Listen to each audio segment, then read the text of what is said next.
guess what? It's time for another episode as the stomach churns.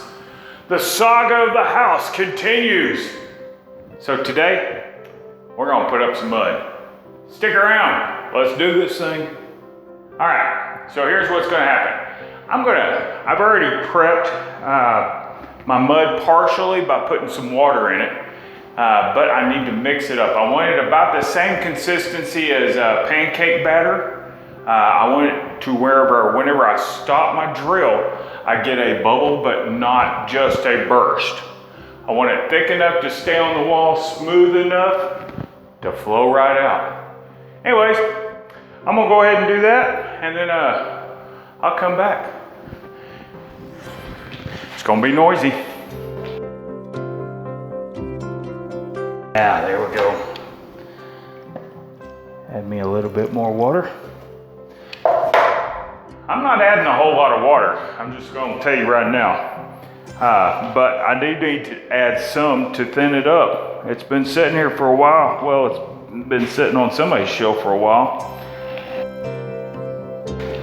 Oh, it's getting close.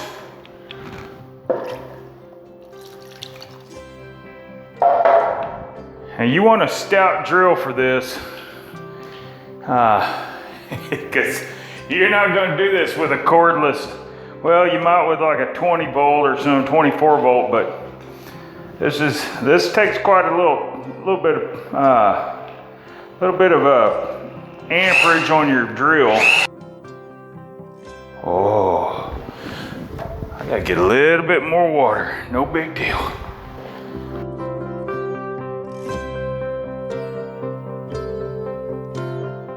Oh, up there comes the bubble. There it was. So, I want it to be nice and smooth, but I want it to be able to hang. All right.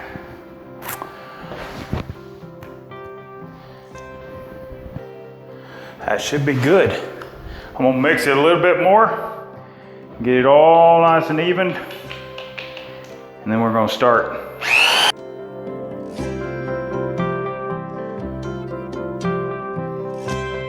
There we go.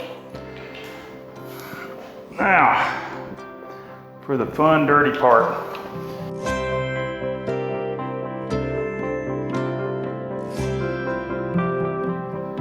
All right. I'm gonna go clean this dude off.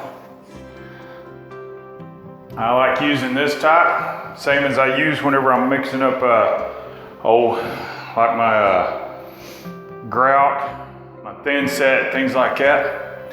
And I do need to clean this off, and I'm gonna let that rest for a minute. All right, my mud is mixed, my paddle's cleaned off, already pre-wet.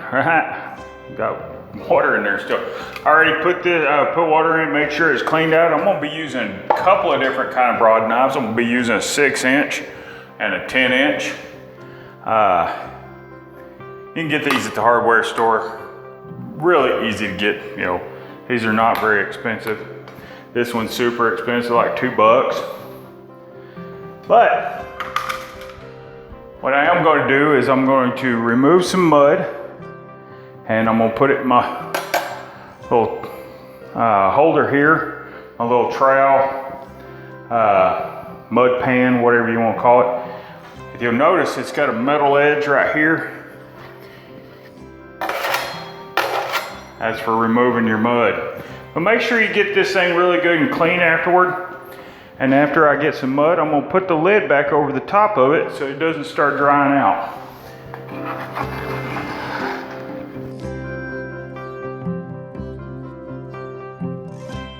Yeah, this first mix is a little messy. Try to get all that off of the edges. Get it down into the bucket. You don't want it drying, because you don't want it to fall into your bucket and make little chunks.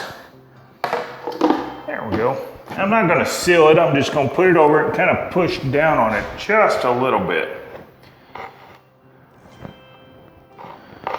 Now,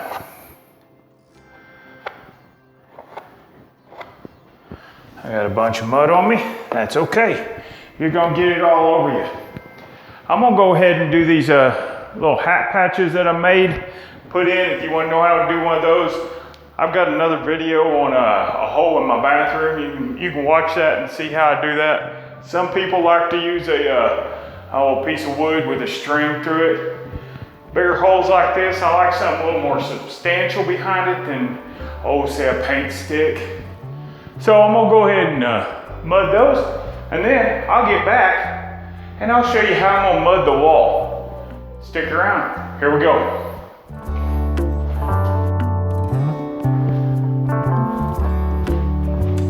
All right, so I did my hat patches, did my ceiling. First float on the 2 verticals, what I'm calling verticals, and I'll do the horizontals next. But time to start the verticals on the wall. Now, I've got 1 screw right there that's sticking out I can see. So I need to zap that dude in a little bit. I don't know how I got that one like that, but here's another one, just a little bit.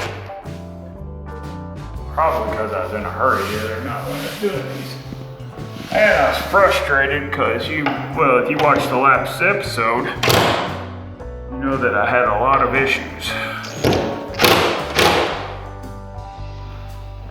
So, check and make sure that all your screws are set.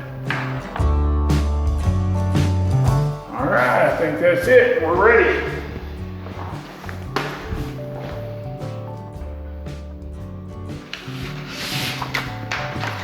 Now, just for ease of what I'm doing, I went ahead and pre-cut all my long ones and got them to the right length. That way I'm not fighting, trying to cut it later. And now I'm gonna put some mud on the walls.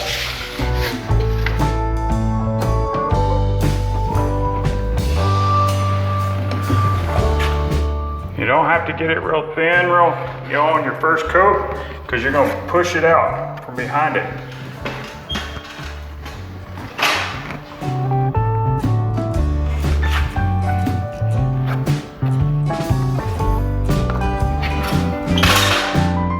And then you're gonna pull up all the excess.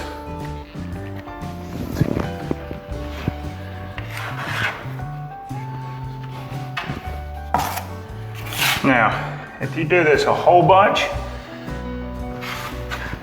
you're probably gonna have a banjo, something like that you're gonna put this on with. But for us regular guys, this is what we got. We got our hands. We got a 6-inch broad knife. It is not a big deal to do it this way. I did it this way for a long time.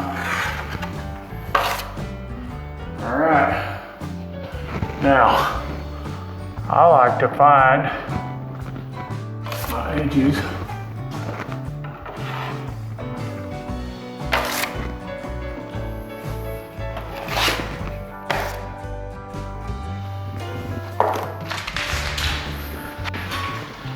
Now, some people pre-wet, they'll pre-wet their paper. I've done it both ways. There's my middle. Just kind of push it down. Feel that. Just gonna lightly put it in.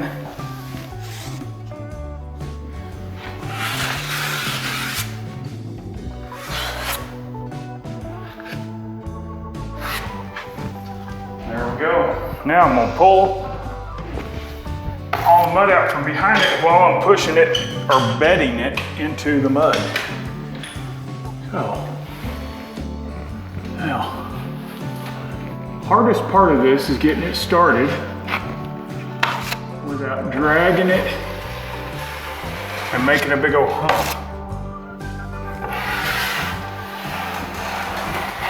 That's the only bad part about doing it this way, because you got so much behind it.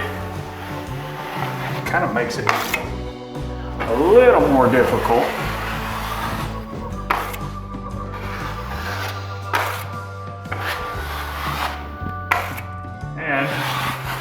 also makes a little bit more of a mess.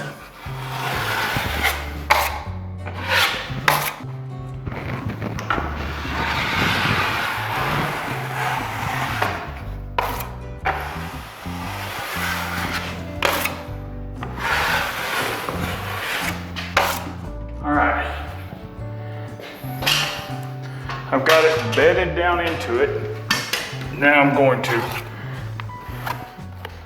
just go over the top of it.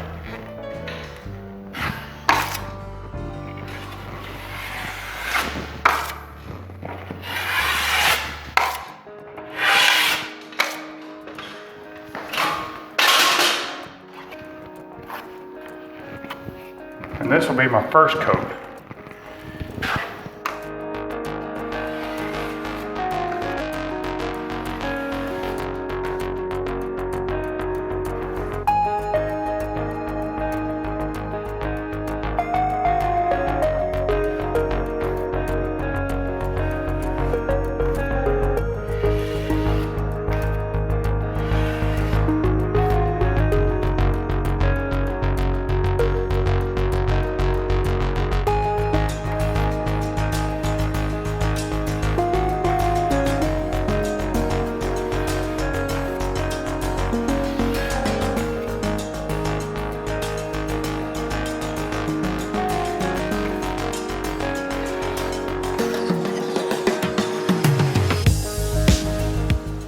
That's that. Pretty easy. If you don't get it really clean and pretty and perfect, remember, as long as your tape is bedded down into it and you got a lot of globs over the top of it, you're always go back and sand it. So don't overwork it. Just let it lay. Go back, touch it up, put on your next layer. If you need another layer, put that one on. I'm gonna finish off the rest of this wall, but right quick before I do that, I want to show you this. When you're doing your nail holes or your screw holes, just get your mud like this and just go all the way down like that.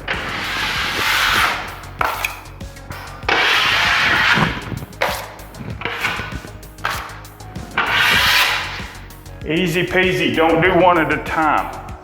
That takes too long. Do all of them that you can. All in one swoop, just straight down. And then just pull your mud across it. Remember, this is just like the other, you're gonna go over it more than once, okay? Because your mud's gonna shrink. So, it doesn't have to be absolutely perfect. Doing this each time on each stinking one, it's gonna take too long. Just do it in a long swoop. All right, I'll be right back.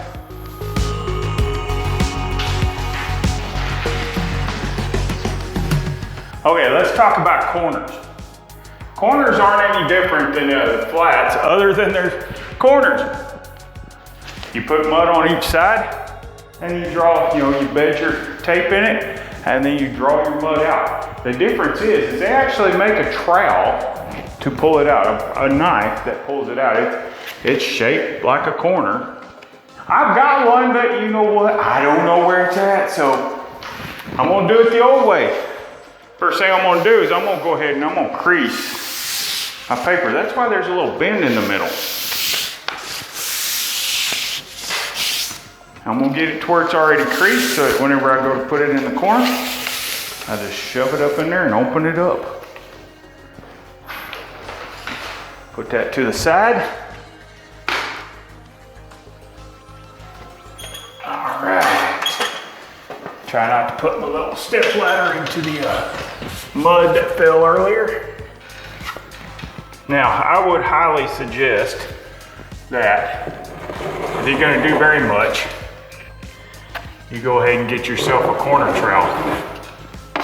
It will make it a whole lot easier, and you will be glad that you did.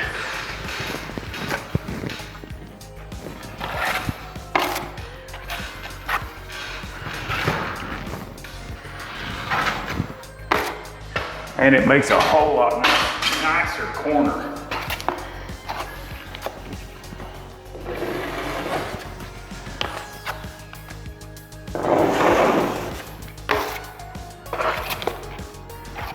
admit, it's been a while since I've done corners or anything, really big like this. So my stuff not looking all that pretty, but it'll look fine when it's done.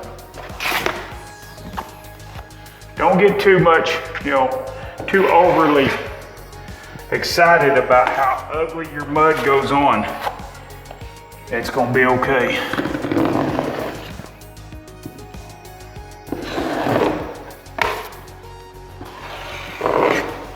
See like that? I could have just left that, but I don't know why I didn't.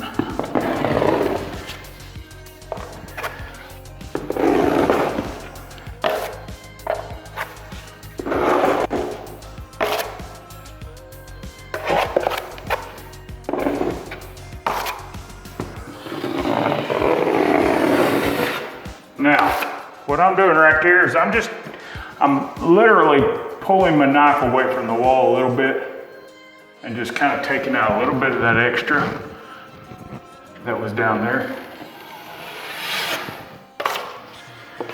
Just because I got a bunch of it on there because I was working kind of left-handed. See, like that.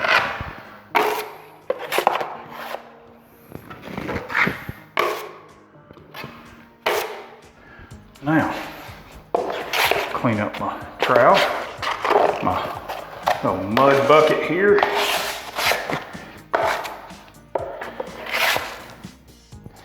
I'll set it to the side for a moment.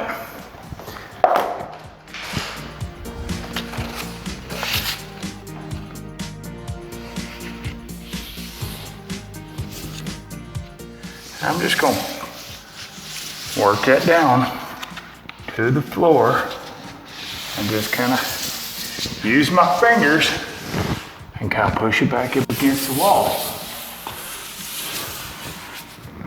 That already looks better. Now, all we gotta do is remove the excess.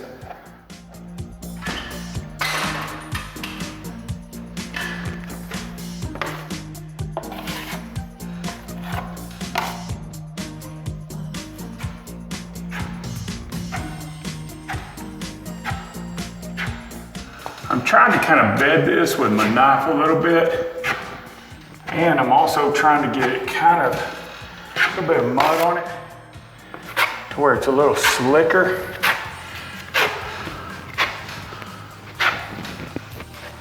That's the beauty of that corner trowel. It makes that corner for you.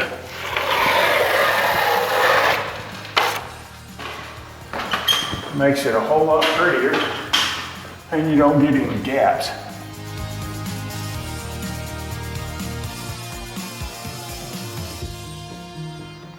Whoo-wee. It's getting humid in my room. I'm starting to sweat. And my glasses are sliding off my face because of it. Now, I'm just gonna go back down, just like I did on the flats.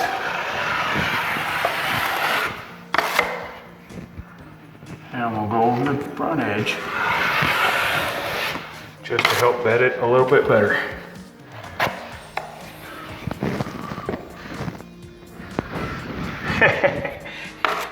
Try to get the angle to where you can see. You probably can't see anyways.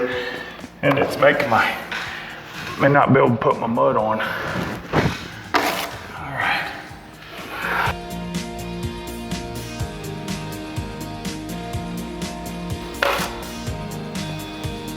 That's that. Now, I'm gonna keep on going, and I'm going to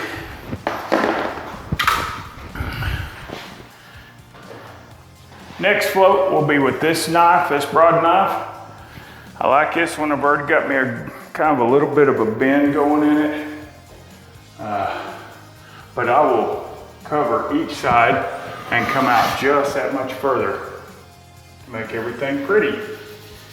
Now, first thing I'll do before I go back over all this is I just make sure there's no boogers, no goobers out, sticking out.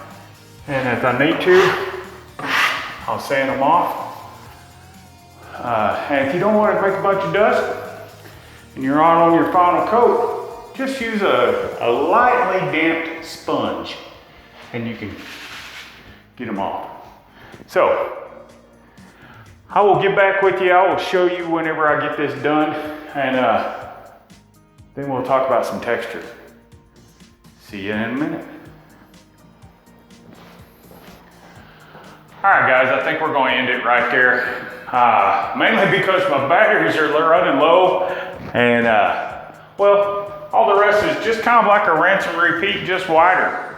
There are a couple of techniques, but it is not that hard to figure out. If you're doing your wide one, you do it on each side. You put more pressure on the side that's on the outside, leaving yourself just a little bit of ridge in the middle to build up. But as always, clean up your tools. Get them as clean as you can when you're done. Because if you take care of your tools, they'll take care of you. So until next time, whenever I will be texturing all this, and you'll see that I've made everything quite a bit wider. Y'all have a good one, and I'll talk to you later. If you want to subscribe, just look around. There'll be a button somewhere, you know, woo! And if not, well, I appreciate you watching this one anyways. I'll talk to you later. And as always, tell your friends, tell your family, tell a zombie if you see one. Catch you later. Bye.